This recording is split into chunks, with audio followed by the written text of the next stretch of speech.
Hello everyone, welcome back to our channel. In today's tutorial, I will guide you through the steps to resolve the Microsoft error code 80180006. This video will help you fix the issue primarily with your work or school account setup on Windows. Let's dive right in. The error code something look like this. They say your account was not set up on this device because device management could not be enabled. The device might not be able to access some resources such as Wi-Fi, VPN or email. Right below you will see the error code in red text. Now let's solve the problem. Step 1. Access account setting. First, head over to the search bar at the bottom left of your screen and type in manage your account. Step 2. Access work or school account. Click on access work or school. This is where we can manage our connected accounts. Step 3. Enroll in device management. Next, select enroll only in device management. These settings allow you to manage device specific permissions. Head to step 4. Add account and restart. Go ahead and add your account as you normally would. Once added, it's important to restart your computer to apply the changes.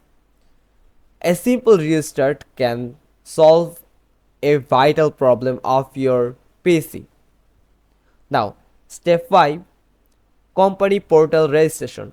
Once your computer has restarted, open the company portal app, register your user, but make sure to uncheck the option that says allow company to manage your device. This step is crucial to avoid the error. Yes, you heard right. This is a crucial step to avoid the error. Now head to the step 6. Adjust MAM user scope settings. In this screenshot, you can see the configuration page. Set MDM user script to all, then MAM user script, set it to none. If you are still encountering the error, let's tweak the MAM user scope settings. Change it for all user to none. This adjustment helps avoid conflicts between MAM and MDM enrollment. Now, step 7. Additional troubleshooting. This is way more important. If the problem persists, here are some additional steps you can try. First, ensure your internet connection is stable.